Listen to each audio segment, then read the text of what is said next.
Eto na siya. Eto na siya. Eto na siya.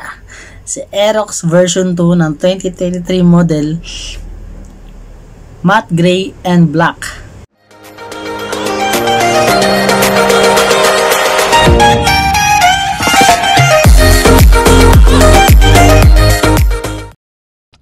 So ayan, welcome ulit mga padi.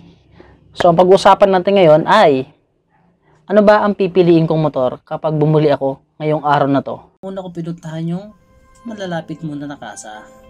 Kaya ang napili kong kasa ay Yamaha Manggahan Branch o dito sa General Trias, Cavite. So pagpasok ko ng kasa, sakto naispatan ko agad yung ating kursunadang motor. Eto siya. Sana all. So yan, ganoon na kadali. Pagkatapos ko mapili yung motor na kukunin ko, nag-proceed ako sa payment. Pero since wala silang terminal for card payment, nagpunta pa kami sa Manggahan mismo para maghanap ng mapag-swipe-an ng aking card.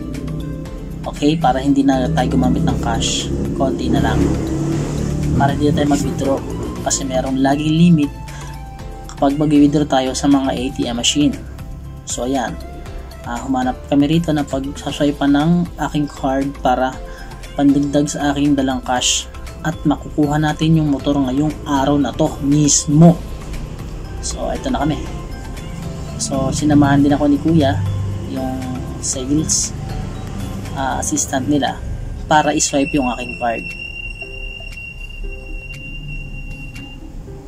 So yun guys, ang price pala ng motor ay 126,500 pesos ang cash ng motor na napili ko. So yan, ito na kami, nakabalik na kami at double check natin sa loob yung magiging payment ko. Pero teka lang, parang nasa labas na atin napili ko yung nadaan na namin. Oo nga, yun na nga yun. Wait lang, pupuntahan ko muna, hina pala yung motor na nakuha natin. Prepare na pala, di ba guys? Ganun kadali kapag meron kang prospect agad na motor. Wala nang paligoy-ligoy pa. Ayan na siya! Ayan na. Ayan, ang ating motor. Alright. Nare-ready na. Di kuya yung ating motor. Siyempre, kinukuha naman ng stencils. At lahat ng mga pwedeng ilagay para mamaya maiuwi na natin siya. Okay? O, di ba? Grabe. Liquid cooled. So guys, this is my first time na bibili ng brand new motor since nagsimula ako magmotor. Ayan.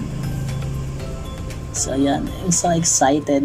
Grabe ang pogi niya. So balik ko tayo sa loob para magbayad ng kaukulang payment. So syempre, bago lahat, bago natin may iuwi yung motor, syempre kailangan natin bayaran muna. So ayan si madam, binibilang yung aking payment. So maya maya lang pwede na tayo umuwi pagka nabigyan tayo ng resibo at saka yung mga card at yung mga warranty materials.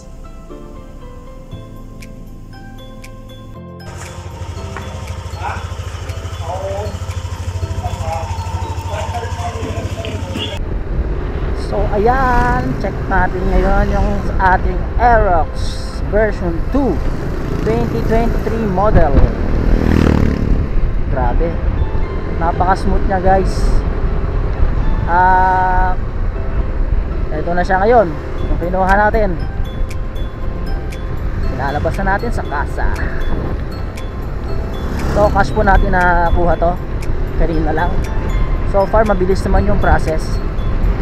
Yun nga lang, wala silang pang swipe para sa card, kaya doon na natagalan sa payment kasi yung cash na dala ko kulang. So kailangan nung kinapos kaysa mag-withdraw ako, doon ko na lang kinuha yung sa card ko. May swipe naman sila, so doon lang nagkaroon ng aberya. So far ito po ay napakaganda ng takbo, grabe.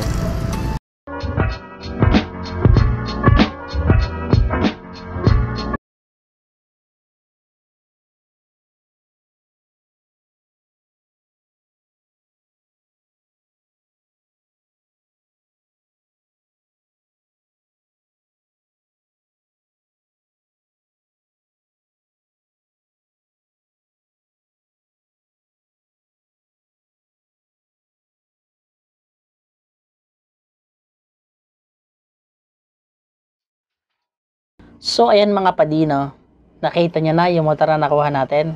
At huwag kayong alis, next videos natin, i-review natin yung mga specs na Aerox version 2 2023 model. Okay?